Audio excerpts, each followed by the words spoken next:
Hello guys, welcome back to the third and final part of Toree 3D. This is the third and final part of Toree 3D. Today is May 21st. Okay, so we got 3 levels left before we can finish this game. And the quality's a little better. Well, that was because my video program, took a dump on me last time and was like, no, we're gonna... The rest of this video is gonna be a slideshow. So, 1 frame every 5 seconds. Thank you, OBS. I don't know why I have such a hard time with OBS, but I tried messing around with it. So we have another snow level, and the gimmick of this snow level is that there are these giant snowballs that want to eat you. But still, it's an okay snow level, I guess. I don't know. It's a very short 3D platformer. It's kind of uninspired, but I don't know, the platforming in this game is kind of uninspired, but at least it's something. It is something. It's still a fun game. It's still a fun 3D platformer for $2 on Steam, which it's always nice because I really like nostalgic 3D platformers, and that's something that I like. I like the low poly sort of PS1 graphics, almost the kind of thing. And so yeah, we got an ice level. So wouldn't be an ice level without floating platforms. Actually, it would be, because there's that ice level in Pac-Man 2, or Pac-Man World 2, where you're just going straight up a mountain and avoiding an avalanche. I like those ice levels in Pac-Man World 2. They reminded me a lot of, that was close, but then I ran into the bee, so... A little bit too much momentum in this game. The physics are a bit weird, and then combine that with the ice physics, it's always a fun time.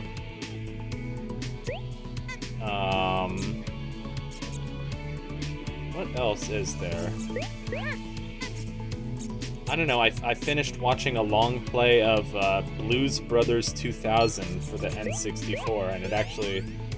I know, because it's it's made by Titus, and it's the same people who made Bubsy 3D, and it's not a great licensed game, and it was delayed so long that it came out after the movie, 2 years late or whatever.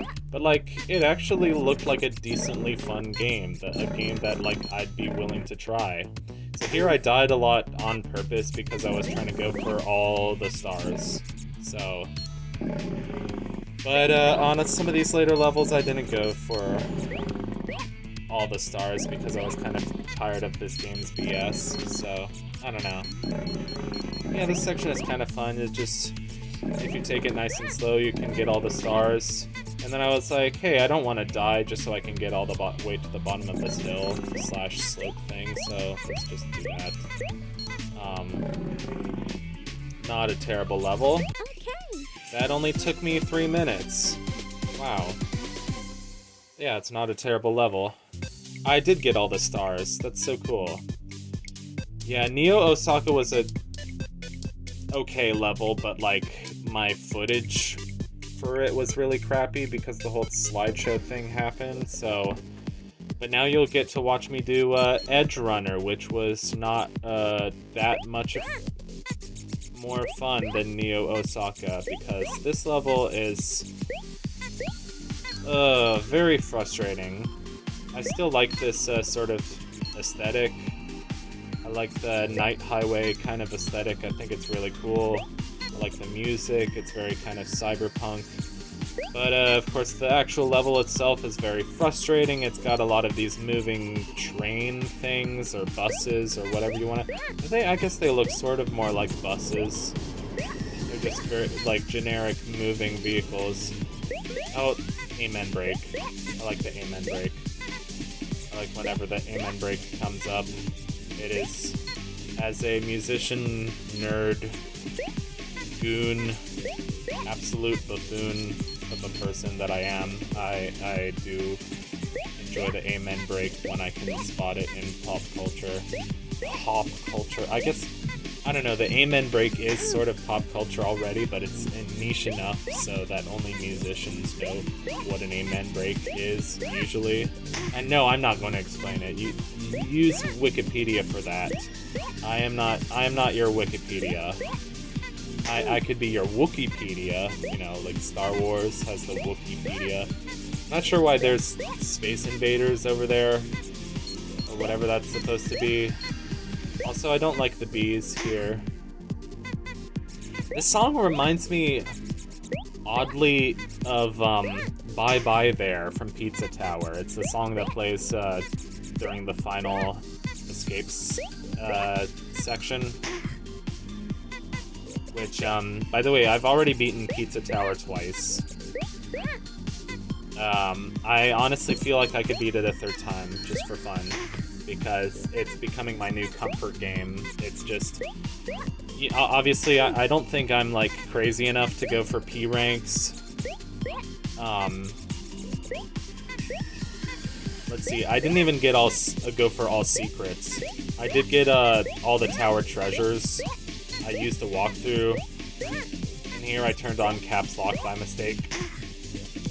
Yeah, I hate this. Okay, I hate this section of the level where you have all of these buses that move, like, well, first off, you got all these conveyor belts, and I don't like conveyor belts in general. And then you gotta wait for this bus, which moves back and forth, but the path it's on is so slow. And, like, here I am, I'm trying to 100% this game or whatever and get all the stars. Oh, the buildings do look really cool, by the way. By the way, the camera in this game is all me moving, like, my trackpad, like, mouse. Yes, I do have a USB mouse, I just don't use it a lot. I mainly just use my trackpad. So if the camera motions look a little, like...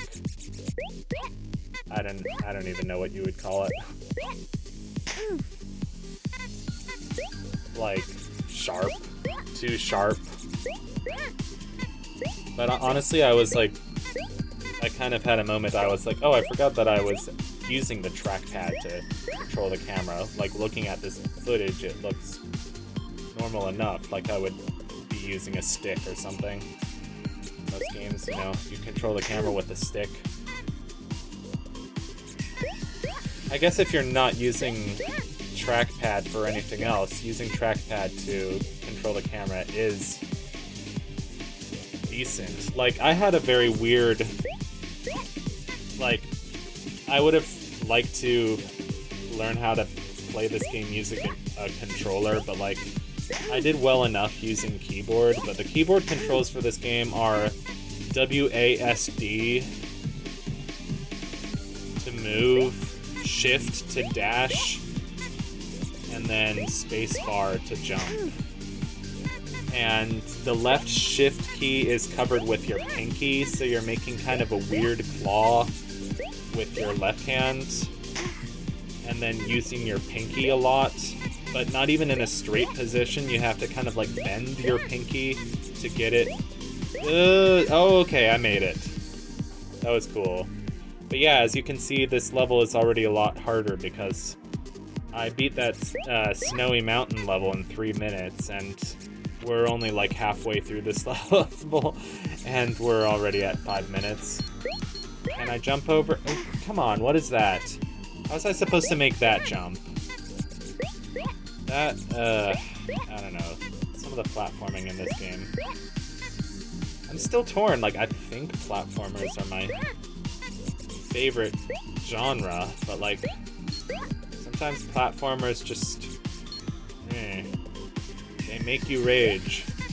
I still like platformers a lot, though, just, like...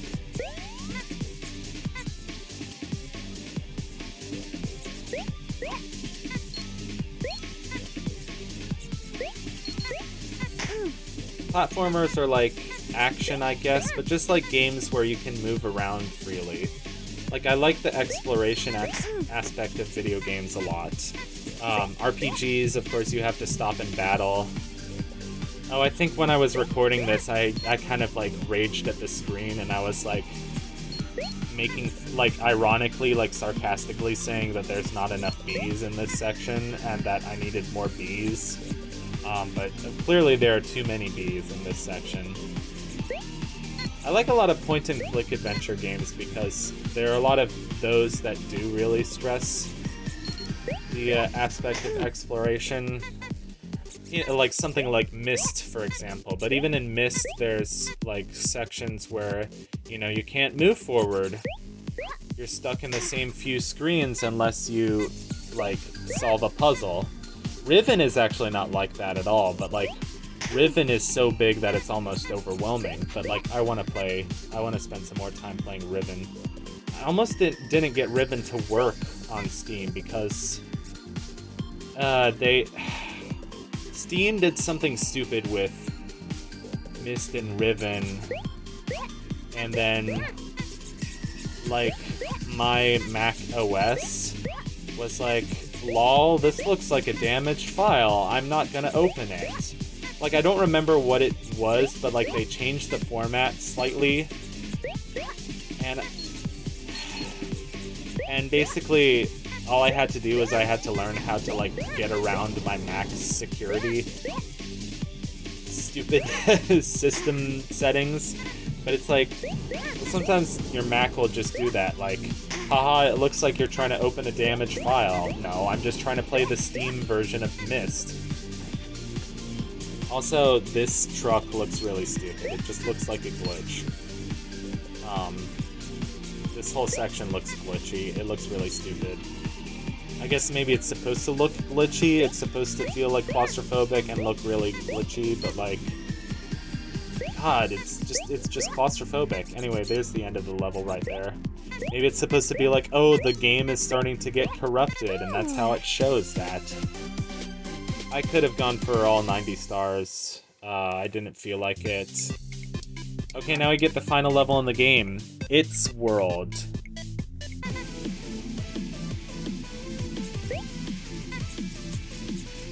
So here's the final level of the game. They have this kind of like corny like synth music, and this is kind of disappointing to me because like here's that like spooky guy, and like they kind of built him up as to be like this cool character, like he's corrupting the code of the game or whatever. But like, listen to this music. This sounds like, you know, generic, like, early 2000s, like, synth music. I don't know. Not like synth music, but like synth pop, if you know what I mean. Anyway, run past these ice crystals. I like these pink apartment buildings, they're cool. Very kind of Japanese aesthetic, almost. Lots of purples and blues. I think it's very colorful. So that's cool. It is a unique final level. Like, I like levels, not all the time, but like I like levels that are like just like floating in a void. Of course, that gives like the developers an excuse to just use a plain black background, and that's kind of lazy. Like, I would much prefer like a level in space, like where you could see planets or galaxies moving around in the background, than just like a plain black background. But obviously, like, this is a very low-budget game. I'm still gonna play the rest of Siakjo's games. Like, I have Super Kiwi 64, and I'm, like, pretty excited to play it because, like, I've also watched, like, a full YouTube walkthrough of MacBat 64, so I know, like, that's a pretty cool game. Those are both cool games. They're much more almost Banjo-Kazooie-ish, like exploration-driven. Like imagine like a really kind of small-scale, like low-budget, like Banjo-Kazooie ROM hack. It's cool because they actually got Grant Kirkhope as a voice actor in MacBat 64. I like that guitar solo. That's cool. Anyway. I am done with my rant. There's a shortcut. But I'm done with my rant about, like, how, like, they have, like, that, level that gets like all scary and like analog horror or whatever you want to call it. It's like it fits into the trope of like a lot of games these days, like Doki Doki and like One Shot. I think One Shot does it really well because that's one of my favorite games. Actually, didn't I say at one point that One Shot? Oh, I have mixed feelings on One Shot. It's still a cool game though. I have not played Doki Doki. I don't know. I'm not sure if... Well, I like Yume Nikki, but I'm not sure if I'm, like, super cool with, like, games with graphic depictions of suicide. The thing is, Yume Nikki doesn't have a graphic depiction of suicide, like, it kind of lightly implies suicide. But... not in a... Like, that game, like, has no plot and no dialogue anyway. So that game I can forgive. DDLC is, like, all plot and all dialogue, and I think it's much more graphic and disturbing, so I don't know if I would be so down to play it. I don't know.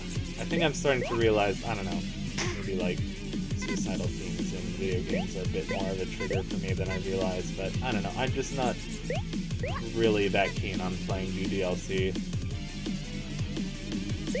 But I am keen on playing 3D platformers, dude.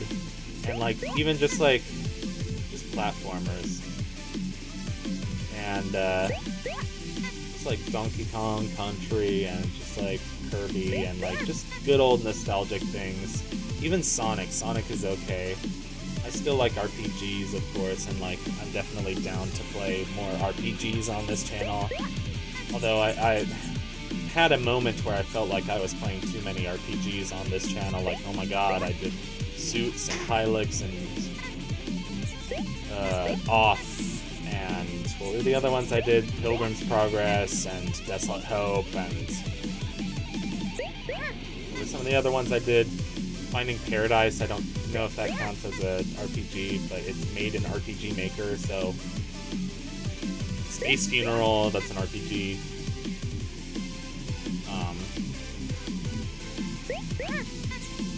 Yeah. Still haven't done probably my favorite RPG, which is Paper Mario for the Nintendo 64. So, but hey, I'm back home for the summer, so I could get out my Wii, which I have Virtual Console, which is sad. It's sad that they're not doing Virtual Console on the Switch. Because, like, I don't know. Because, like, what if my friend who has Switch wants to play, like, some of the classics, like Ocarina of Time? He's like, oh man, I've never played Ocarina of Time. And I'm like, I think you would like it, but, like, you know, if you don't have anything besides a Switch, what are you gonna do? You're gonna emulate it? Like, I guess Switch Virtual Console, you have to pay, like, a subscription for it. Anyway, here's the last little bit of the level. We got this, like, massive, conveyor belt kind of thing. Not like, it's like one of those cool conveyor belts that you get to like ride in the airport. And then here's this dude, and he's just floating sideways. He's like the corruption dude. And like, we're just running on a bunch of conveyor belts, and oh no, these conveyor belts are going at angles, and that makes it kind of awkward. And I missed that? How did I miss that? Oh, and then I got a glitch. This is a very weird glitch where I'm just kind of stuck in the ground and having a good time. And I was like, oh, well, this is the, like, corrupted code guy. Like, maybe he made that glitch happen on purpose. But I'm like, no, that's wishful thinking. I think it was just a bug in the programming. A glitch in the Matrix, if you will. Which is the name of a game I'm really excited for. But, I won't talk too much about that because I'd rather you guys do your own research and find out what a glitch in the Matrix is. I'll give you a hint. It's the third game in a series of Zelda Classic quests. So that's the end of Toree 3D. I don't think this game has a final boss fight, but it has some nice credits, where Toree finally enjoys the ice cream. He takes off his sunglasses. It looks kind of weird, but those are like his ducky eyes. So yeah, it's a pretty fun game. Pretty cheap. I would recommend it. It's not terrible with keyboard controls. You can do it if you're stubborn. And thanks so much for watching this playthrough of Toree 3D. Bye!